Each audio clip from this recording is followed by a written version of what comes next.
Hello, everybody, and welcome to the session tonight. My name's Kelly Bennett. I think most of you know me. Mike, thank you for having me, and I'm limited to 20 minutes. So if you've heard me talk fast before, it's going to be even faster tonight. I would have loved to have been there live, but although I will be in Vancouver for the whole month of February, possibly March, doing a bunch of work, I wasn't able to get out there this early, 10 days earlier. So just to go through this quickly, and one lucky winner is going to win the entire package that we're going to be looking at tonight. Marketing is the subject for tonight, one of my absolute favorite marketings. Marketing is a big challenge. It's changed so much over the years. This session is called Marketing for Success, Marketing Your Shop for Success. And I want to take a brief look at marketing intro. We're going to take a look at 4 focuses of marketing for an automotive repair shop. I want to take a look at some tips for each of those, marketing planner, and ways to increase car count. And it's really challenging for me here because I'm used to teaching in a full 2-day format, sometimes 5 days, but Mike asked me to keep it to 20 minutes, so I'm going to do the best I can to do that. Marketing is challenging because a lot of people think it's just advertising. Some people don't come to a marketing class because they think it's just on advertising. And I'm going to say that I think that advertising is only about 15% of the entire marketing process. Marketing is far more than advertising. It includes things like, and we can go on and on and on, but it includes your company name, your logo, slogan, mission statement, your facility, the appearance of your facility, your professionalism, cleanliness of your place, the image of your staff, the front and back. Do the front people have different uniforms than the people in the back? Some shops, they don't have any uniforms for the people that are on the counter. Your signage, your street signage, your building signage, exterior, interior, all has to do with marketing. Your company vehicles, any loaner cars that you have, your hours of operation, your warranty. Do you have 20 months, 24,000 kilometers, better than other shops in your area? The pricing you have, your labor rate, etc., your packages, your seasonal promotions, spring, summer, fall, winter. Do you do tire storage? That's part of marketing. Social media, Facebook, personal and business, Twitter, LinkedIn, Google reviews, quality of your work. It goes on and on. Almost every single thing that you do in your business relates to marketing. But I think we can break down marketing for a repair shop into 4 specific things. And I want to encourage you to focus on these 4 things, to make it your focus for this year, 2018, to do the best planning you've ever done, to market your business for success, to reach your potential. Bring in new customers. Part of marketing is to bring in new customers. Statistically, we lose 12 to 15% of our customers every year. Some move, some die, some get married and go to the new spouse's repair shop. Some buy a new car and think the relationship's done, although it's not, but some people think that. And some people get annoyed. By the way, just so you know, the number one reason a customer leaves a business is because of the human side of the business. They just weren't treated correctly. Number 2 is to bring customers back more often. What do we do to get people back more often? Too often we leave it up to the customer to come in when they need something, but they should be coming in before they need something. It's like the dentist providing the maintenance for us, the hygienist, so we don't have to do as much repair work at the dentist. How many major repairs have you seen that you've done that could have been prevented if the customer had been in earlier? Timing belts are a good example of that, grinding brakes, and we can go on and on. We need to help our customers, educate our customers to bring them back more often. Number 3 is, what can you do to increase the average invoice to get them to spend more each time? And what can you do to increase your gross profit per invoice? So your goal from a marketing perspective, everything you do is going to be designed to do one of these 4 things. Bring in new customers, get them back more often, get them to spend more per visit, and what can you do to get them to buy your higher gross profit products and services. What industry has made billions of dollars using these strategies? It is the fast food industry. The fast food industry spends huge amounts of money in television to get us to go into their businesses. They advertise on television to get us back more often. For example, the Roll Up the Rim program from Tim Hortons. Other people will have limited times for a specific thing, so they advertise to get us to keep on going back. But the real marketing happens when you're there. And the marketing is designed to get you to get the full meal deal. They don't want you just to buy an order of fries or one burger. They want you to buy the entire meal. If you've never noticed, maybe the next time you're at a fast food restaurant, take a look at the difference between the left side of the menu and the right. On the left-hand side, you're going to see the biggest fonts. The pictures are there. They make it really simple. Package 1, 2, 3, 4, 5, 6, 7, 8. On the right-hand side of the menu is the lower gross profit items, the single items like an order of fries, one single burger. The font is extremely small. We've been trained since we were kids to read left to right, and they make it on the left-hand side the highest gross profit items, and then the lower gross profit items on the right. Another example of a menu. And again, they make it super simple, and they want us to say, I want a number 4, and I want to make it a meal. They ask if we'd like a meal. And then after we've asked or been asked about the meal, they say, do you want to supersize? And supersizing is how they do the fourth thing to increase gross profit. What they do is they take higher gross profit items, they put them into packages with lower gross profit items, and they sell those. They don't give us a bigger burger. They don't give us a double patty. They don't give us an Angus patty unless we're willing to pay for that. But when you get the full meal deal and you supersize, you get, from what I can see, a larger cup and more ice. What's the gross profit on ice? And more French fries, and what's the cost of a potato? So the point is that once you've decided to buy the meal, it doesn't stop there. Yes, that will get you to spend more, but then they add higher gross profit items, supersized. The most profitable thing that they sell is that supersized, that 89 cents or whatever it costs is almost pure gross profit. What's the gross profit on fountain soda? We can do the same thing in our industry. For example, 3 levels of oil change. I don't like the prices on this one, but the concept is good, better, best. And what they're doing is offering us as a customer an opportunity to buy more, spend more per visit, and usually adding higher gross profit items to the best one. And you'll see another example of that shortly here. So using the 4 areas in your shop, how do you do that? One is to bring in new customers. And again, we lose about 15% per year. And shortly here, I'm going to show you some of the ways that I believe are really effective in getting people to your shop who've never been there before. Number 2 is, what can you do to get them back more often? We don't wait for them to see that they need an oil change, or they're over in the oil change, or their brakes are already grinding. We want them to be coming in for maintenance. Excuse me. The maintenance is typically sold. Repairs are typically bought. If I go to your shop and my brakes are grinding metal to metal, you don't need to sell me brakes. I'm buying brakes. But if I'm at your shop and you point out that my timing belt should be replaced in a few months, and you've made that appointment for me to come back, or maybe it's today and you say we really should replace the timing belt today, or make an appointment for that, and your brakes are down to 5% or 10% or whatever, we should make an appointment, or in some cases take care of it today.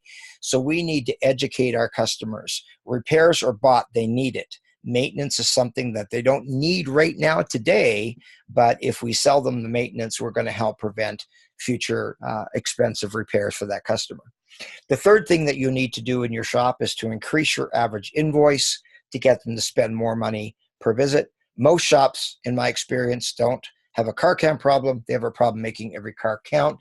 And number 4 is we need to increase the gross profit per invoice to get them to buy our most expensive items. Number 3 and number 4 are not exactly the same. You can increase your average invoice, but make the deal so compelling that even though we collected more money, we actually saw less gross profit on it. For example, if we as an industry, because we're so nice, we're running McDonald's, when people supersize, we'd say, hey, we're going to give you a second patty. That's what we want to do. And we want to give you an Angus burger for that, patty, I should say, for that extra 89 cents, because we are so used to giving things away and not charging enough.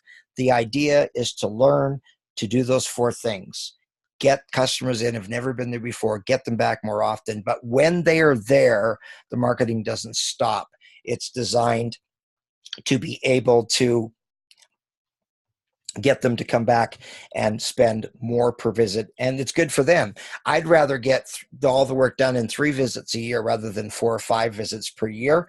The idea is to get as much work done so they don't have to come back, because life is busy and getting a car repaired for a customer is a hassle. We have to arrange some other transportation that day, we need to get to the shop, back from the shop, etc.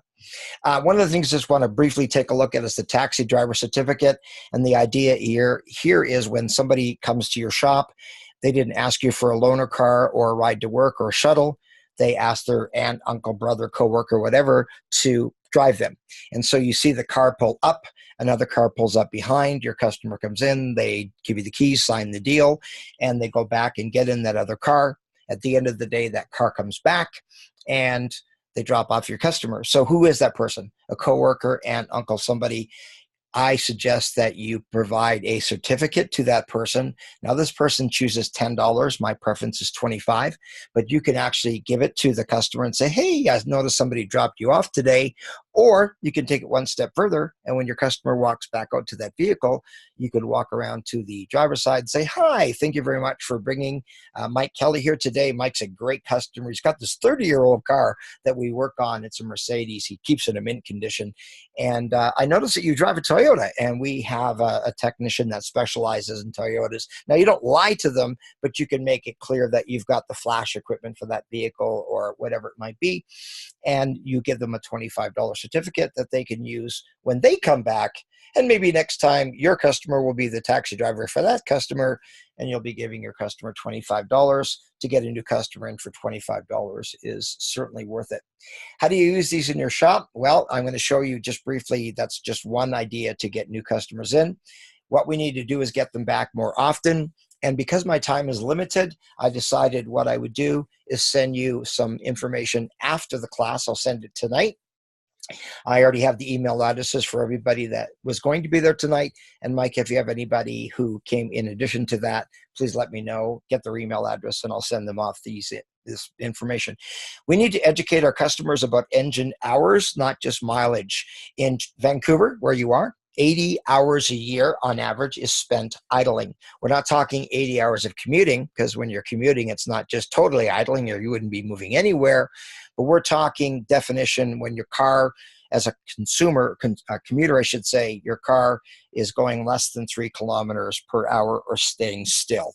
The question is, when a car is idling and the engine, the odometer is not moving, how much is that? And I did some research, and for every 1 hour that a commuter sits idling equals 40 kilometers of driving. So in Vancouver, with the highest in the entire country of 80 hours a year just idling, again, make that clear, it's not commuting. Some people say, I spend a lot more time commuting. Yes, but during that commute, if you commute a lot, you spend 80 hours a year, the highest in the entire country. And just so you know, we suggest you get 4 oil changes a year, or an oil change every 4,000 kilometers because of the hours on the engine. And you know that many cars today, you can actually see the hours on the engine. And I think it would be kind of cool when a customer comes in to get an oil change or any kind of service, you can say, by the way, since the last time you were here, you drove 3,654 kilometers and put these number of miles on the vehicle. By the way, GemCar has the opportunity to put that in hours for your customer, and I think it's kind of neat to see. We know that boats are tracked in hours, big trucks are tracked in hours, airline engines are tracked in hours. We track our cars in kilometers, and I think we need to educate people that if you drive a lot, don't pay attention just to kilometers. Anyway, I wrote an article on that. I'm going to send you off that article, so it'll help you educate your customers about that. Nextly is always pre-book customers' next appointments, always, always, always, every single day. And I'm going to be sending you a short free interview that I did with Jim Voigt, who I believe is the king of pre-booking. It's a 22-minute interview. Mike, you've listened to it. And here's a guy that has several hundred pre-booked appointments. He's a guy that used to hate February like many shops do, but he takes care of February in advance. And for him, without any exaggeration, February is just as good as any other month of the year. The next thing you need to do is increase your average invoice. And again, most shops don't have a car count problem. They have a problem making every car count. And we're going to make sure you ensure you consistently do inspections every single time on every single vehicle, the written inspections. I talked to 2 clients today, and they said, look, I talked to more than 2, but 2 that we talked to this about, and they said, Kelly, honestly, we don't do it consistently. We're kind of hit and miss with it. We need to make sure that the inspection's done every single time on every single vehicle. Now, if it was just there yesterday and we did the inspection, no. But every oil change, but every visit, the technician should fill in a written inspection form. I believe in it so strongly that if a tech hands back in a work order without the inspection sheet filled in, you say, oh, this is incomplete. Please go back and fill in the inspection form. Those inspections could include things like walk-around inspections for every new customer, especially about to go out to the vehicle, do the walk-around, look at the tires, get the mileage from the vehicle, note things about the vehicle that maybe you can sell them. And I assure you, if you get really good at doing walk-around inspections on every car when it comes to your shop, you are going to increase your average invoice and you are going to increase your gross profit. I find most people don't do this. They're not disciplined to do it. It's not about time. It's about discipline. And just so you know, I'm going to be sending you a walk-around inspection form that you could use. Number 2, or in this case 4, but cursory inspections that you do every single oil change, every single visit. Those are the ones that I just talked about that you can hand back. We call them no-wrench inspections because a brake inspection, for example, in this case, is not applicable. Then there's the seasonal inspections that we should offer 4 times a year and put it into our marketing planner, pre-spring, summer, fall, winter, and those would be usually including an oil change, most likely a brake inspection, plus. And that's where your full meal deal is. And in those inspections, what are you going to do to increase your average invoice? And again, we're talking about customer spending all the money they're going to spend anyway in as few visits as possible. It's good for us. It's good for our techs. It's good for the customer. And then there's comprehensive inspections, the 4 or 6 page comprehensive inspections that you would use for pre-purchase. A customer's looking at buying a vehicle, an annual physical, pre-trip, etc. Almost done here. Continuing on, what do we do to increase your gross profit per invoice? What you want to do is add higher gross profit services to lower gross profit items that you sell, like an oil change. The question is, what is your supersize? And you could maybe say at a staff meeting, okay, what's our supersize? What are the things that we're going to add to oil changes, offering to a customer that are going to allow us to increase the average invoice and increase our gross profit? Those could be simple things like fluid flushes, headlight restoration, windshield chip repair on site. You can get the equipment and do it at your shop. There's lots of opportunities. I wanted to show you one other shop's 3 levels of oil service at much better pricing than the one we saw earlier. The good service, the better service, the best service, and everything that's included. And by the way, I am sending you this PowerPoint presentation as well as a PDF so you can go back through these notes. What's included is an oil change in all of these, but they're getting more items in the better service and the best service. And just so you know, if you do it properly, if you price it properly, your gross profit could be exactly the same dollars and percentage for the better service as it is for the best service. The idea is to sell not just the good service to increase your invoice, but also do more services for the customer that's going to help them and increase your gross profit. We did a test of this in Spokane, well over 20 years ago, and we put together a 3-level oil change service. It was with a part vendor, good, better, best. And I can tell you from our test that 87% of the people chose the one in the middle. They didn't want the cheapest oil change. They didn't want the most expensive oil change. They wanted the one in the middle. And in reality, we didn't really care per se if they bought better service or best service. The gross profit was absolutely identical. And it's a marketing strategy. Stores will sell a very expensive product that you probably won't even buy. They'll sell some for sure. But the purpose of that expensive program or product is to sell the one that's in the middle, that's less expensive. I can give examples of that myself where I went to the store and thought, whoa, that's expensive. Wow, that one's really expensive, which made the first one seem too cheap and probably fall apart. And so when you have a choice of 3, most people will choose the one in the middle. The third one is just there to help you decide to get the one in the middle. Planning is the absolute key to making this work. And what I want to do, actually, I'll cover the slide so I don't have to come back to it. Tonight, we're offering a package to a lucky winner who's going to win a draw. And just so you know, it's approximately a $500 package. And there's 4 things that are actually included in the package that somebody's going to win tonight. It's called Marketing Your Shop to Reach Your Full Potential in 2018 and beyond. It includes 4 things. It includes a 140-minute online course that's already been done live and recorded. And I go into this in a lot more detail because I have lots of time, 140 minutes compared to 20 right now. And it includes more information on the 4 areas and more points under each one that you can help to bring in more customers, get them back more often, increase your average invoice, increase your gross profit. Then there's a planner that you're going to include. You're going to receive that as well. And number 2 is the fully functioning 2018 marketing and promotions planner that I've been working on for a couple of years. I showed it to Mike Kelly about 2 weeks ago, and I was excited showing it to you, and I know you loved it. Thank you.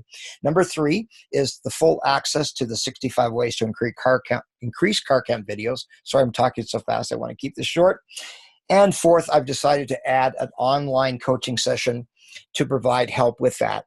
I have a management group of 7 shops, that actually 8 now, I guess, and we meet online monthly. We look at financial statements. Mike, you've seen the composite we use. It's very detailed. And what I'm working on with the group right now is their planner for all of 2018. So the live session that I recorded that you're going to win tonight, somebody, was done for my group. And we had everybody on a one-on-one coaching session, so I helped them go through it and help them plan. And then tomorrow night, I'm very excited because people are going to show their planner to everybody else. And the idea is they've got the entire year planned already. Now, this was going to be my last slide. I was going to say thanks, Mike, for inviting me. And just to let you know that I am going to be in Vancouver all of February, possibly all of March as well. And I'm going to be doing some live training at ASA. We'll let your ARA, I should say, and we'll let you know about that. I'm launching a new service advisor group while I'm there, and I'm also going to be doing on-site evaluations and analysis. I will send you out some information on that. Lastly, I just want to show you the planner, and then I am done. And what I've been working on is a planner that, now you could do a simpler planner, and we can complicate as you want. I just simply built this into I built this into Excel. And what I did simply, well, simply because it took probably 100 hours on this. Mike, this is my most exciting project that I've worked on in addition to the plan or the map program with the composite. So what I did is I put all along the top is all the months of the year. And it's not good enough to say what month because we want to be able to, I'll blow this up a little bit for you. I wanted to have each week in there as well. So I don't mean all 52 weeks of the year. Most of us don't think this is week 32 or this is week 48. Major companies do that. But I think all we need to do is look at the 4 weeks of the month and decide what we're going to do and when we're going to do it and plan it in advance so that we make sure that we've got marketing that's going to cover the entire year. And just so you know, you can track on here what I've done is new customers last year, because we're talking about the 4 things: bringing in new customers, getting them back more often, getting them to spend more per visit, and increase gross profit. You've heard that a few times from me tonight. I'm hoping you're going to memorize it. And then you could take a look, not once a week, but at the end of the month and say, okay, last year we had 35 new customers, and this year we had 51. Of course, you can see that data in GemCar. So the question is, what things are you going to do to bring in new customers? I put pre-booked appointments in red because that is really helpful. Getting back people more often is more about that, but pre-booking appointments helps your customers explain to other customers, wow, they're really on their game here, and they're doing oil changes more frequently, and they're doing things that are helping me get better mileage from my car, all the benefits of maintenance. So I've got all these things listed here, and the question is, what are the things that you're going to do to bring in customers more often? Then what are you going to do to get them back more often? And pre-booking appointments is a huge thing there. Reminder letters and things like Demand Force, MechanicNet, sending out email with your GemCar or MailChimp or any of those resources. Customer retention management. GemCar has just bought a company that's going to help a lot with that. Best I've ever seen. Number 3 is to increase your average invoice. Like I said, the 3 levels of service, the blue sheet, which is basically the inspection program. Donut, pizza, popcorn, that's one I'll show you just briefly here. And tire storage, we suggest that during the summer, when you're slower, you balance all those tires. So when people come in the end of the season to get their tire swapped, they're already balanced. And then we've got, what do we do to increase the average invoice? And then you need to think about things like social media. When are you going to be focusing on your social media? Is that something you spend, maybe an hour a week on? The fine thing about marketing today is it costs less. It used to be yellow pages and flyers, and it was a lot more expensive. Now, it's not so much money you put into marketing, it's time that you put into marketing. As of today, I have 9,501 LinkedIn connections. That didn't cost me a dime, but it took many, many, many hours. On my to-do list every day is I go to LinkedIn and I write articles and those kinds of things, but I connect. And again, it takes time. Same thing with Facebook and LinkedIn. And Twitter, it takes time, and I suggest that you set aside time at least once a day for 20 minutes or maybe an hour a week to do those kinds of things. And then promotions, you want to make sure you're doing some annual promotions, like when is your shop's anniversary? Do you do a back to school promotion? And when I say promotion, I don't mean special. We're not talking about discounting things. We're talking about things you do specifically for the season. And again, packages that are designed to increase your invoice and gross profit. And then there's some seasonal things that you can add. So I broke it down into what do we do to get people in more often, or getting new customers, get them back more often, increase invoice, increase gross profit, and then what are the things we're going to do? And the idea is you take that, your shop's anniversary is in March, and so you can say, okay, we're going to run that promotion in March. You're going to start doing whatever project, whenever it's going to be, and the seasonal things are very important. On the bottom of this, and again, somebody tonight is going to win this, I decided to add my what they call 65 ways to increase car count.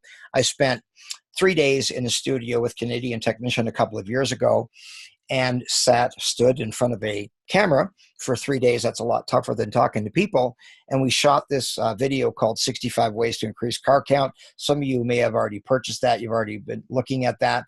But the idea isn't just to watch these 65 ways or have meetings with your staff and come up with other ways to increase your car count or whatever. You want to plan it. Am I going to do that in February? Am I going to do it in March? Well, let's do that in June because it's a slower time during the summer.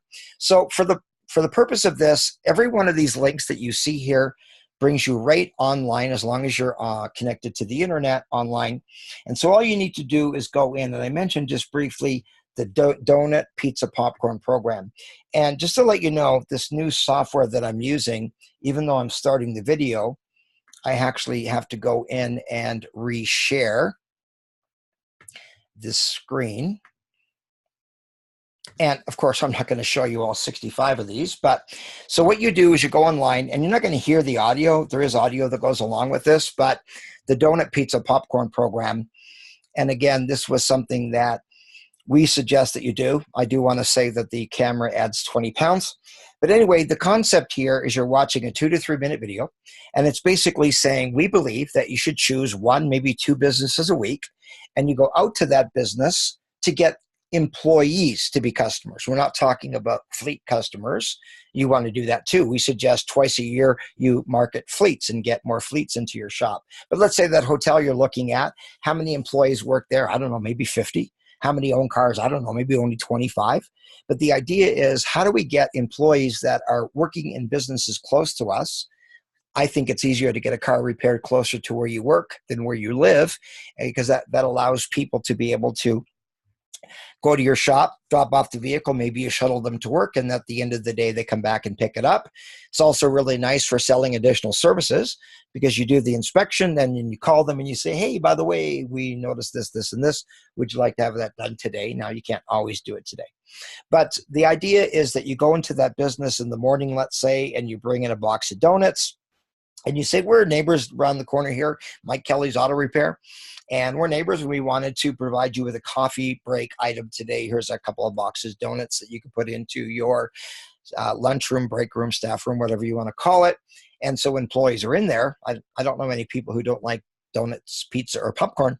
And the idea is that you I'm going to stop the share on that, is that you have information, flyers, or whatever. It doesn't have to be coupons. I don't want to say that you want to offer coupons. It doesn't have to be that way. You can simply offer things that are promotions. And again, the fact that you've got a shuttle service that can shuttle them to and from work is really, really helpful for that as well. I'm just going to quickly show you one more, and I'm not going to pull up the spreadsheet again, but again, there's 65 of these on here. Let's take a look at, again, this is hard because there's so many, the SPCA. SPCA, a lot of people love animals, dogs especially. It's amazing how much attention you get when you go someplace and you've got a dog there. And people are asking about the dog, and of course it's the same way with kids. when you have a baby, all of a sudden you get all this extra attention. And so I just want to quickly share the screen with you again. I have to change this each time. But again, it's a lot simpler for you. You're watching it. I'm sitting in Calgary doing this, right? So what you do is you click on whichever one is of interest to you, and you go, oh, Humane Society, and maybe you have a van of a customers that isn't in good shape. They said, keep it, I don't want to fix it. And you fix it up and you donated it to the SPCA or Humane Society, whatever it is in your area. And then, of course, you could have that van that you've got, and then you make sure that you get it detailed.